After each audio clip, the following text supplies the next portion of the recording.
Assalamu alaikum students. I am Syed Irfan Ali Shah and you are watching my YouTube channel Instant Physics Study. Students आज हम geometrical optics के chapter में से एक important topic compound microscope को study करने वाले हैं। हम कंपाउंड माइक्रोस्कोप में ये स्टडी करेंगे कि हमारे पास कंपाउंड माइक्रोस्कोप की जो मेन जो है दैट इज़ मैग्निफिकेशन। जो मैग्निफिकेशन है, जो रे डायग्राम है, उसके इम्पोर्टेंट फीचर्स, कंस्ट्रक्शन, यूजेस, ये सारी चीज़ें हमने यहाँ पे डिस्कस करनी है। और हमने ये भी डिस्कस करना है कि इस शीट के ऊपर हम इसको कैसे रिप्रेजेंट कर सकते हैं। Students, you know very well कि सबसे मेन जो चीज़ होती है दैट इज़ रिप्रेजेंटेशन। अगर आपकी रिप्रेजेंटेशन बेस्ट है, इट मीन दैट कि आप अच्छे मार्क्स ले सकते हैं। सो स्टूडेंट्स, आज के टॉपिक में मैं आपको कुछ हेडिंग्स बना के दिखाऊंगा। उन हेडिंग्स के अकॉर्डिंग हमने जो है तो अपना सारा टॉपिक क्या करना है, सॉल्व आउट करना है। ठीक है। सो स्टूडेंट्स, स्टार्ट लेते हैं। सबसे पहले कंपाउंड माइक्रोस्कोप, ठीक है ना। सो स्टूडेंट्स, कंपाउंड माइक्रोस्कोप हमारे पास क्या होता है, it is use to see and हमारे पास observe the structure of small object. हम ये भी लिख सकते हैं कि it is use to see and investigate the structure of small object. So सबसे पहले देखिए, मैंने इसकी डिफिनेशन से स्टार्ट लेता हूं यहां से कि the compound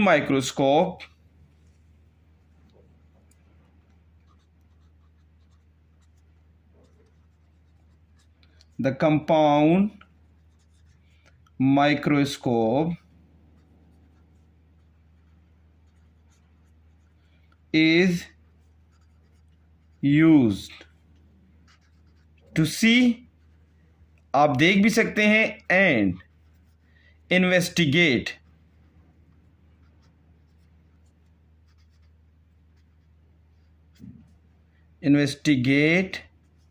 the structure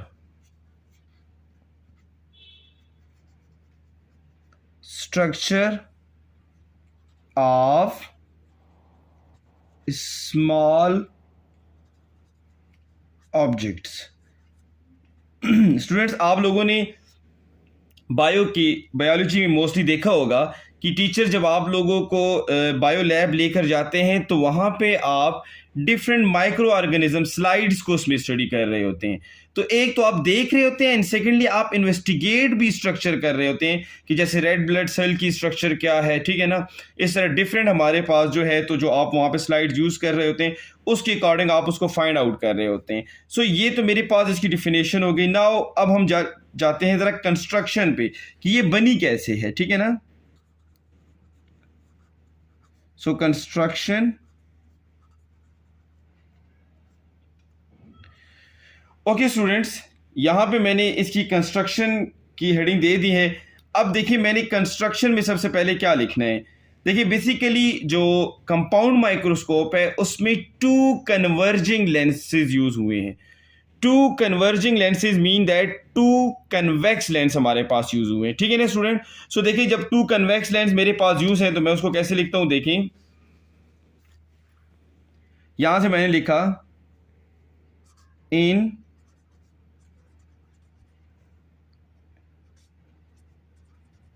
in compound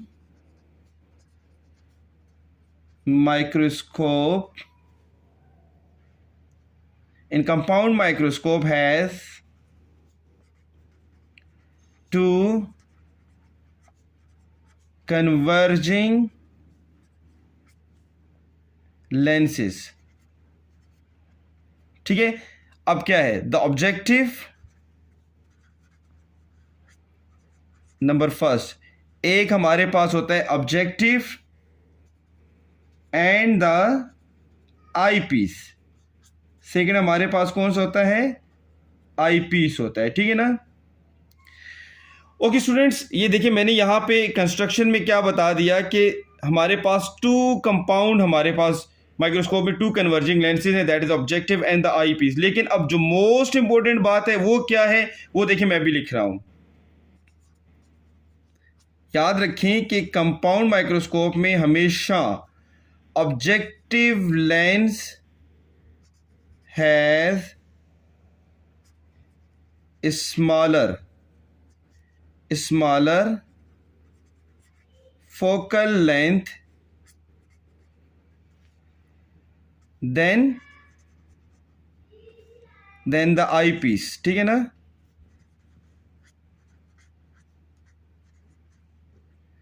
अब देखिए मैंने यहां पे क्या लिखा, objective lens has smaller focal length than the eyepiece. Mean objective का जो फोकल लेंथ है वो हमेशा स्मॉलर होना चाहिए आई पीस से, ठीक है ना। आई पीस ज्यादा स्ट्रांग होना चाहिए। एक और जो इंपॉर्टेंट बात मैं यहां पे आप लोगों को बताना चाहता हूं वो क्या है, हमारे पास देखिए। ओके स्टूडेंट, अब देखिए सेकंड जो इंपॉर्टेंट बात है दैट इज हमारे पास क्या है कि distance between the objective lens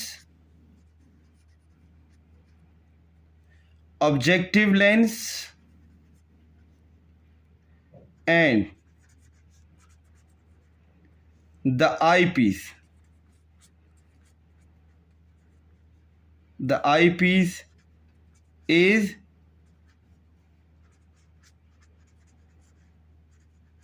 greater than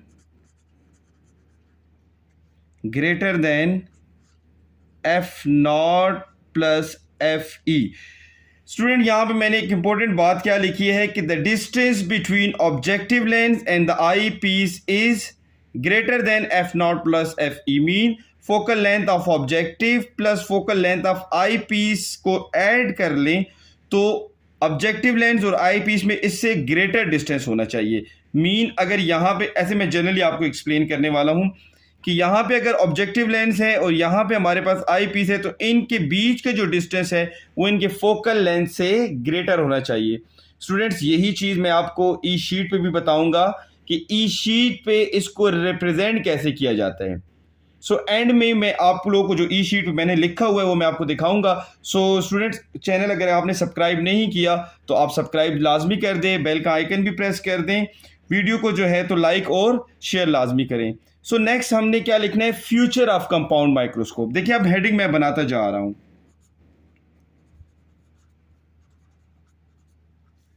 futures of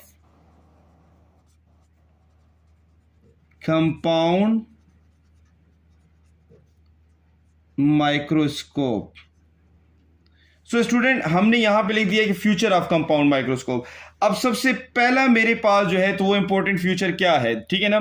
तो याद रखिए कि it gives greater magnification than a single lens. लाजमी बात है यहां पे दो लेंस यूज हो रहे हैं, दो कन्वर्जिंग लेंस की जो पावर है वो ऐड हो जाती है। मीन ऑब्जेक्टिव की एंड आई पीस की जो पावर है ना वो तो हमारे पास ऐड हो जाएगी। तो अगर वो पावर ऐड हो जाती है तो हमारे पास ग्रेटर मैग्निफिकेशन होगी। सो दैट्स वाई पहला जो इंपॉर्टेंट पॉइंट है वो क्या है हमारे पास, क्या है, इट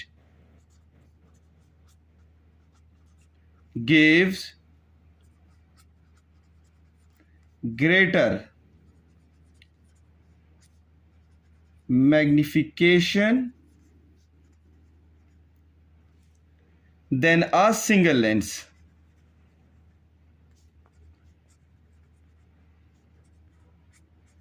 सिंगल लेंस मीन एक लेंस से इसकी मैग्निफिकेशन क्या होगी, ग्रेटर होगी। चलिए तो फर्स्ट पॉइंट हो गया। नाउ स्टूडेंट्स सेकंड हमारे पास जो इंपॉर्टेंट पॉइंट है वो क्या है कि the objective lens has a short focal length than 1 centimetre. अभी हमने ऊपर कहा था ना objective lens has smaller focal length than eyepiece. अब कितने स्मॉलर होना चाहिए, तो देखिए यहां पे मैंने क्या लिख दिया, the objective lens has a short focal length. अब कितना शॉर्टर होना चाहिए, so that is mean objective lens smaller than 1 centimetre होना चाहिए। मिनिमम 1 सेंटीमीटर से स्मॉलर होना चाहिए। अब जितने स्मॉलर होगा, अच्छा स्टूडेंट यहां पे एक बहुत इंपॉर्टेंट बात बताने जा रहा हूं कि जितना फोकल लेंथ स्मॉलर होता है उतनी उसकी पावर ज्यादा होती है। अब ये क्यों कि जब हम पावर फाइंड आउट कर रहे थे तो हमने पावर में क्या कहा था कि P is equal to 1 by f. तो जितनी स्मॉलर क्वांटिटी डिनोमिनेटर में होती है उतना ग्रेटर हमारे पास आंसर आता है। सही है। सो द थर्ड वन मैं क्या लिख रहा हूं, फ्यूचर, इंपॉर्टेंट फ्यूचर। अब नेक्स्ट मैंने आई पीस के बारे में लिखे, यहां पे मैंने लिखा था objective lens has smaller focal length than the eyepiece, तो मीन आई पीस ग्रेटर है ना। अब आई पीस कितना ग्रेटर होना चाहिए, तो ये देखें the eyepiece has a focal length that is FE, mean focal length of eyepiece, FE of a few centimeter, mean 1 centimetre से ज़्यादा आपकी अपनी मर्जी है कि आप उसको कितना लेना चाहते हैं। ठीक है ना। सो स्टूडेंट्स, ये तो मेरे पास यहाँ पे दो बातें हो गई हैं कि द कंपाउंड माइक्रोस्कोप का पहले हमने डिफिनेशन लिख दी, कंस्ट्रक्शन लिख दी, फिर फ्यूचर्स इंपॉर्टेंट लिख दे। स्टूडेंट्स यहाँ तक अगर आप देखें तो आपको प्रेजेंटेशन पेज में मेरी नज़र आ रही है। सो मैंने ई शीट पे फिर इसको कैसे रिप्रेजेंट किया हुआ है वो भी आप लाजमी देखिए एंड में कि मैंने ई शीट पे लिखा कैसे है। देखिए आपको टॉपिक तो आता है लेकिन असल मेन चीज़ क्या होती है उसको रिप्रेजेंट करना। सो देखिए ये मैंने आपके लिए पहले वो कर दिया। ठीक है। नाउ अब हम जरा आ जाते हैं सेकंड हेडिंग पे, दैट इज मैग्निफिकेशन। ठीक है ना। नाउ नंबर सेकंड हेडिंग हम क्या डाल रहे हैं, दैट इज मैग्निफिकेशन। सो मैंने यहां पे लिख दी heading magnification of compound microscope, magnification of compound microscope. ठीक है ना। ये देखिए मैंने यहां पे मैग्निफिकेशन ऑफ कंपाउंड माइक्रोस्कोप की हेडिंग दे दी। तो स्टूडेंट बेसिकली मैग्निफिकेशन जो आप डिटरमाइन कर सकते हैं ना वो विद द हेल्प ऑफ रे डायग्राम कर सकते हैं। किससे कर सकते हैं आप, रे डायग्राम से। सो देखिए मैंने यहां पे लिख दिया कि मैग्निफिकेशन तो आप कैसे फाइंड करेंगे। यहां पे देखिए हमने लिखा magnification of compound microscope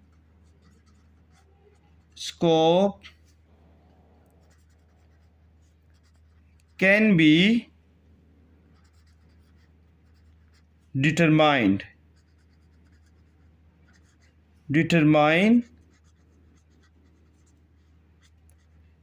through the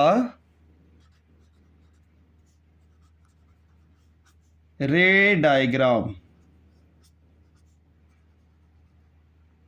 अब असल चीज यहां से शुरू हो जाती है, कंपाउंड माइक्रोस्कोप का रे डायग्राम बनाना। स्टूडेंट असल में देखिए अगर डायग्रामेटिकली आप एक चीज को रिप्रेजेंट करते हैं ना तो टीचर जब उस चीज को चेक कर रहा होता है तो उसमें आपके मार्क्स कट होने का बहुत कम चांस होता है, बिकॉज डायग्रामेटिकली आप एक चीज को इतना कंप्लीटली शो कर देते हैं कि ऑटोमेटिकली आपके उसमें मार्क्स बनते हैं। कुछ फिजिक्स में ऐसी चीजें होती हैं जिनमें आपका डायग्राम बनाना बहुत जरूरी होता है। सो स्टूडेंट मैं डायग्राम पे स्टार्ट लेता हूं। अब मैंने यहां पे ना कंपाउंड माइक्रोस्कोप का मैग्निफिकेशन डायग्राम बनाना है। ये देखिए स्टूडेंट्स मैंने यहां पे ये मैंने रख दिया ऑब्जेक्टिव लेंस। ठीक है ना। ये देखिए मैंने ऊपर लिख दिया ऑब्जेक्टिव। सो ये देखें ऑब्जेक्टिव हो गया। मैंने देखिए यहां पे ना अब इसका मैंने फोकल लेंथ लेना है। देखिए अच्छा तो एक फोकल लेंथ ऑब्जेक्टिव का मैंने यहां पे ले लिया, ये देखें F0, और यहां पे मैंने क्या किया, एक ऑब्जेक्ट को प्लेस कर दिया। ये जो एरो है ये मेरे पास ऑब्जेक्ट को रिप्रेजेंट कर रहा है। किसको कर रहा है, ऑब्जेक्ट को। ठीक है ना। ये देखें तो मैंने यहां पे जब ऑब्जेक्ट को पेश कर दिया, अब देखें यहां से पहली स्ट्रेट लाइन आएगी मेरे पास। ठीक है ना। मैं आगे अभी डायग्राम पे नहीं जाता, यहां पे इस जगह पे मैंने क्या किया, आई पीस को रख दिया। अभी हमने बार बार कहा था कि objective as short focal length than eyepiece, तो डेफिनेटली मेरे पास जो आई पीस होगा वो ग्रेटर होगा ना। सो ये देखिए मैंने यहाँ पे एक आई पीस बना दिया है, ये देखें इस जगह पे, और इसके ऊपर मैंने लिख दिया आई पीस। अब डेफिनेटली मेरे पास जो आई पीस है वो काफ़ी ग्रेटर होता है, मीन बड़ा होता है as compare to objective length.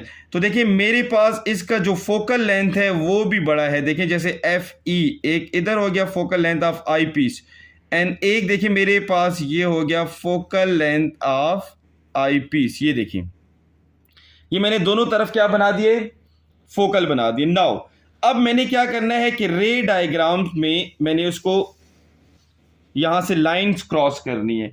So first of all मैंने उस दिन भी आप लोगों को बताया था स्टूडेंट कि पहली जो लाइन है ना वो हमेशा आपने नॉर्मल वाली जो सेंटर से पास होती है वो लाइन लेनी है। ये देखिए स्टूडेंट मैंने सेंटर से लाइन ले ली पहली, थोड़ी सी मुझसे वो होगी थोड़ी, ये देखिए अच्छा यहां से मैंने पहली रे ले ली, ये मेरे पास सेंटर से आ गई। सेकेंड जो मेरे पास फोकल से क्रॉस होकर आएगी, देखिए फोकल लेंथ से, सो वो मेरे पास कैसे आ रही है, ये देखिए अच्छा यहां से ना फोकल लेंथ से ये इसने देखिए यहां पे क्रॉस किया है, ये इधर क्रॉस हो गई। सो उसके बाद ये लाइन यहां पे एट द एंड यहां तक आ गई है। ओके स्टूडेंट्स, यहां पे जब ये लाइन पहुंचती है ना तो इधर से स्ट्राइक करके इन रेज ने यहां पे आना होता है इस तरफ, मीन जब आई पीस से क्रॉस करती हैं ये रेज तो ये इस तरफ आ जाती हैं। ओके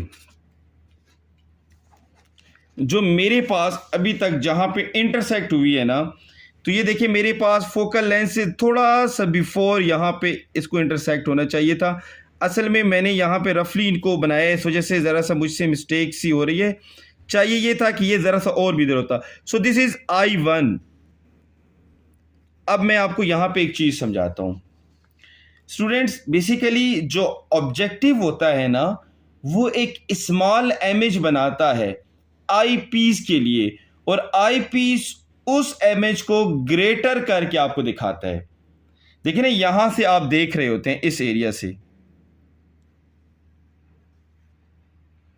ये मैंने यहां पे एक ह्यूमन आई बना रहा हूं, मीन इस एरिया से ना आप यहां से ना इसको ऑब्जर्व कर रहे होते हैं, मीन आई पीस देखिए जहां पे होता है।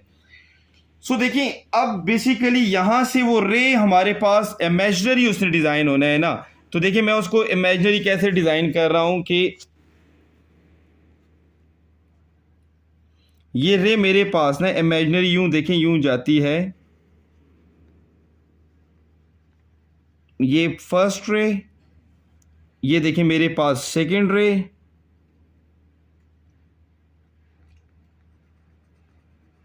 ये देखिए हमने डॉटेड लाइन में बनानी होती है बिकॉज इट्स इमेजिनरी रे, और एक हमारे पास यहां से देखें यूं इस तरफ आ जाती है रे, जहां पे इन्होंने इंटरसेक्ट किया होता है।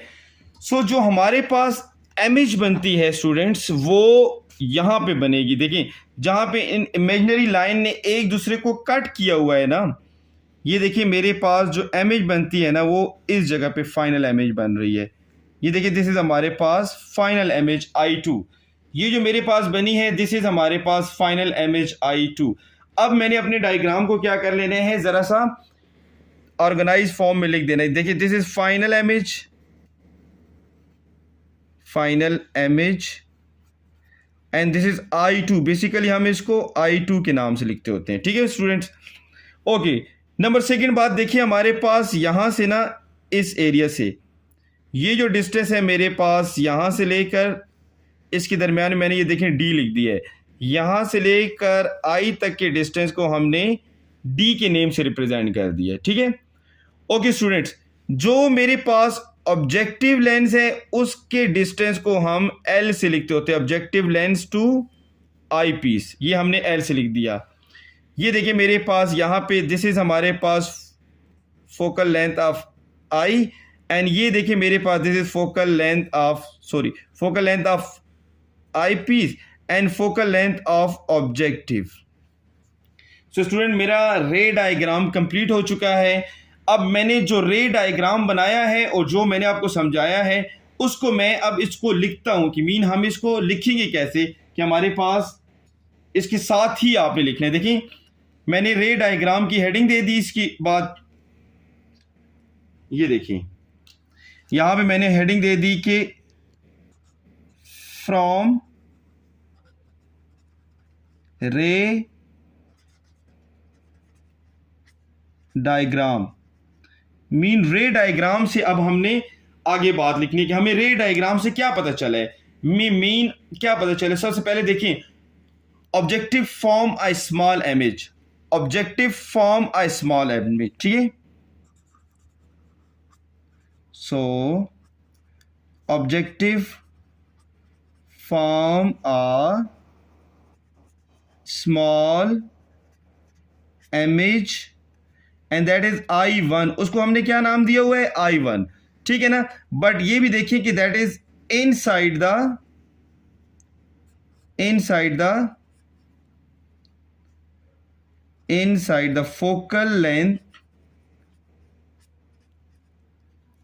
Focal length of eyepiece. Okay ये देखिए ये जो इमेज 1 बन रही है ना inside the focal length of eyepiece, eyepiece का फोकल लेंथ ये देखिए आई पीस का फोकल लेंथ है दोनों तरफ।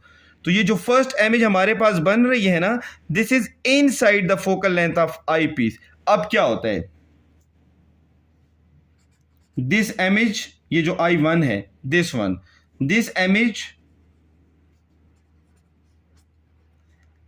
Image act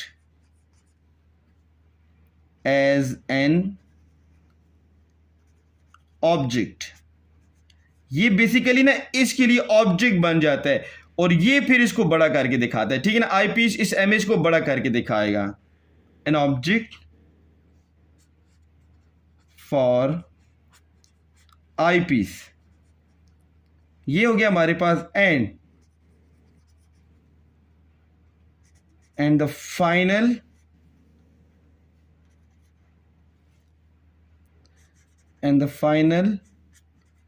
larger image that is I2। ये देखें दिस इज I2, ये देखें मेरे पास I2 इमेज जो फाइनल इमेज बनी हुई है, ठीक है ना। तो I2 इज formed outside the focal point of objective।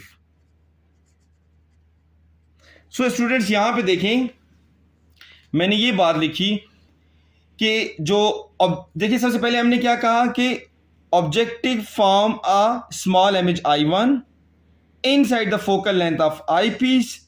This image act as an object for eyepiece and eyepiece जो eyepiece हमारे पास सेकंड था, ठीक है ना, उसने क्या किया final larger image I2 form बनाई outside the focal of objective, हमारे पास फोकल पॉइंट ऑफ ऑब्जेक्टिव से देखिए आउट बनाई हुई है। नाउ इसके बाद एक और हेडिंग हम देते हैं and that is magnification formula.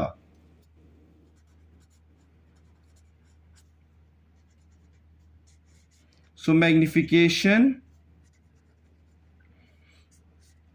Formula students मैं आप लोगों के लिए ये हेडिंग सिर्फ और सिर्फ इसलिए बना रहा हूं कि हेडिंग बहुत इजी वे है मार्क्स गेन करने का। मीन देखिए अब मेरे पूरे टॉपिक में अगर हेडिंग इजीली शो हो रही है तो टीचर को चेकिंग में इजी है, उसे पता है कि मैंने कौन कौन सा मेन पॉइंट यहां पे डिफाइन किया हुआ है। सो देखिए मैंने यहां पे हेडिंग दे दी दैट इज हमारे पास मैग्निफिकेशन फार्मूला, और अब मैग्निफिकेशन फार्मूला हमारे पास क्या होता है that is M is equal to L by F naught into 1 plus D by FE। Students मैंने ऊपर डायग्राम में ये सारी चीज़ें आपको शो की हुई हैं। देखिए यहाँ पे D लिखा हुआ है, ऊपर देखिए ये देखिए मैंने आपको D बताया हुआ है कि फाइनल इमेज और जहाँ से आप देख रहे हैं इसके दरमियान के डिस्टेंस को हम D बोलते हैं। अच्छा, objective lens and eyepiece के दरमियानी डिस्टेंस को हम एल से डिनोट करते हैं। ये देखिए मैंने एल लिखा हुआ है। F nought and F E are the focal points हमारे पास, या focal length of objective and eyepiece. So देखिए इस चीज को मैं अब लिख भी देता हूं कि हम इसको लिखेंगे कैसे। ठीक है, तो हम बोलते हैं the L is the length of compound microscope. यहां से मैं लिख देता हूं, यहां पे L is the length of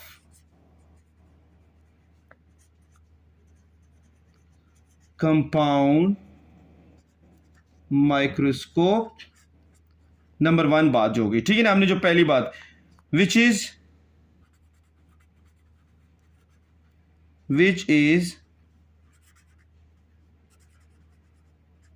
distance between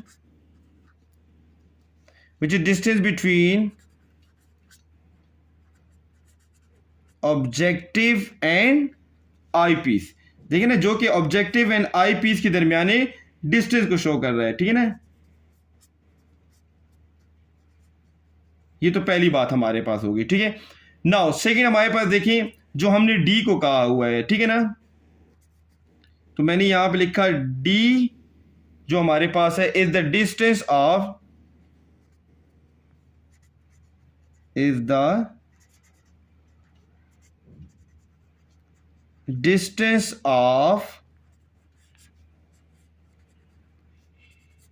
final image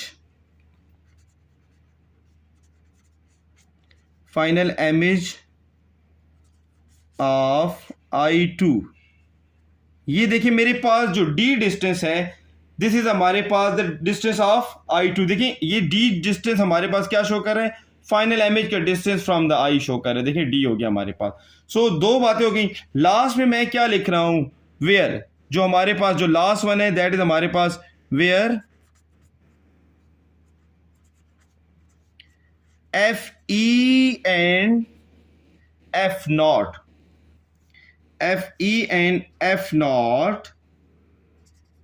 are the focal points या focal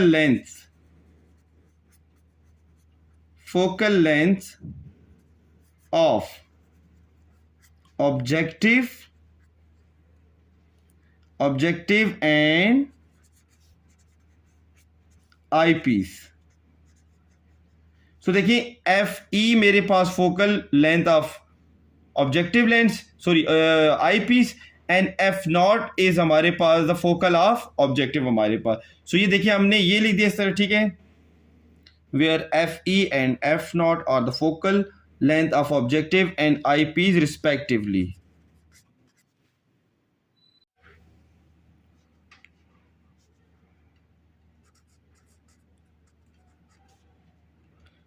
सो स्टूडेंट्स, यहां तक तो मेरे पास जो अपनी हेडिंग थी वो कंप्लीट हो गई। नाउ एक और हेडिंग मैं यहां पे बनाना चाहता हूं, एंड दैट इज हमारे पास uses of compound microscope. So देखिए मैंने यहां पे लिख दिया कि now uses of compound microscope. So मेरे पास इसकी यूजेस अब कौन कौन से हैं स्टूडेंट्स, देखिए। अच्छा, मेरे पास डिफरेंट यूजेस हैं कंपाउंड माइक्रोस्कोप के। हम कुछ कॉमन यूजेस लिख देते हैं। तो देखिए हमने सबसे पहले क्या लिखा कि कंपाउंड माइक्रोस्कोप ठीक है, is use to study bacterias. देखें जितनी बैक्टीरियाज हो गए हमारे पास, ठीक है ना, उनको आप अगर देखते हैं और स्टडी करते हैं that is with the help of compound microscope. ठीक है ना, एंड अदर माइक्रोस्कोप अदर हमारे पास जो माइक्रो ऑर्गेनिजम्स हैं उनको भी हम इसी के जरिए स्टडी कर रहे थे। ठीक है, एंड अदर माइक्रो ऑब्जेक्ट्स भी आप कह सकते हैं। ठीक है, ओके। नाउ अब देखिए, it is also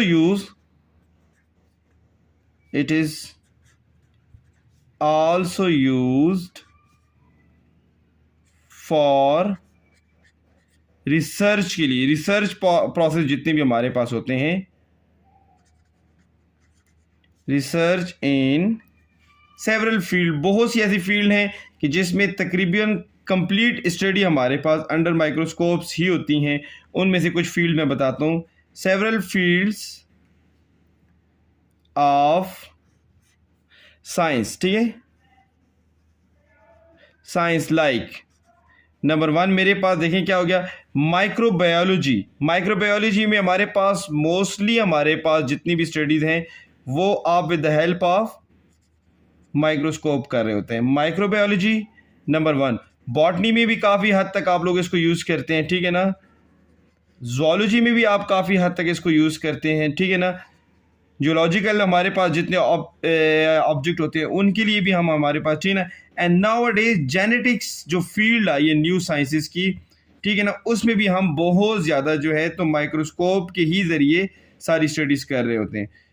so students, आज के टॉपिक में हमने जो बेसिक पढ़ा वो कंपाउंड माइक्रोस्कोप के बारे में हमने पढ़ा कि हाउ टू राइट, ठीक है ना। हमने मैग्निफिकेशन हमने स्टडी की कि हम मैग्निफिकेशन कैसे करेंगे। सो देखिए स्टूडेंट्स, आज हमने जितना भी इस टॉपिक पढ़े मैं उसकी एक रिव्यू आपको जल्दी से देता हूँ, ठीक है ना। सो देखिए स्टूडेंट्स, सबसे पहले मैंने कंपाउंड माइक्रोस्कोप की एक डिफिनेशन लिखी, देन मैंने उसकी एक कंस्ट्रक्शन लिखी, फिर मैंने उसके फ्यूचर्स लिखे हमारे पास कि ये हमारे पास कितनी इंपॉर्टेंट है। नाउ आफ्टर दैट हम मैग्निफिकेशन ऑफ कंपाउंड माइक्रोस्कोप पे आ गए, जिसमें सबसे इंपॉर्टेंट मेरे पास है रे डायग्राम। सो स्टूडेंट, मैंने रे डायग्राम से इसको सारा डिफाइन किया। देन मैग्निफिकेशन फार्मूला मैंने लिखा इसका यहाँ पे, ये देखिए। फिर मैग्निफिकेशन फार्मूला में जो जो टर्म्स यूज की गई थी इन डायग्राम वो मैंने आपको सारी क्लियर की। एंड द एंड हमने क्या किया, हमने यूजेस ऑफ कंपाउंड माइक्रोस्कोप लिखे। सो स्टूडेंट, ये मेरा कंप्लीट एक लॉन्ग क्वेश्चन बन चुका है।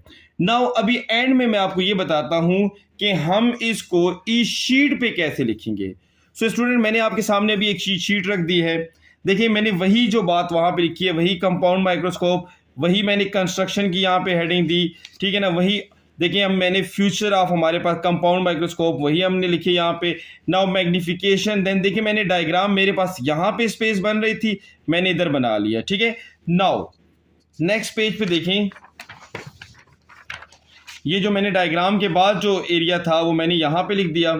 मैग्निफिकेशन फार्मूला मैंने यहाँ पे डिराइव किया और वो सारी बातें मैंने लिख दी। एंड में मैंने यूजेस लिख दिए।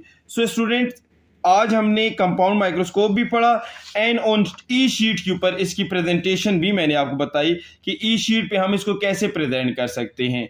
सो स्टूडेंट्स, आपको इस ई शीट की पिक्चर्स और जो मैंने अभी लेक्चर में अपने जो नोट्स लिखे हैं इनकी पिक्चर आपको मेरे इंस्टाग्राम के पेज पे मिल सकती हैं, जो कि shah.coaching academy के नाम से मेरा पेज है इंस्टाग्राम पे, उस पर आप चेक कर सकते हैं। स्टूडेंट्स, लाइक एंड शेयर लाजमी कीजिएगा एंड चैनल लाजमी सब्सक्राइब कीजिएगा। Thank you so much.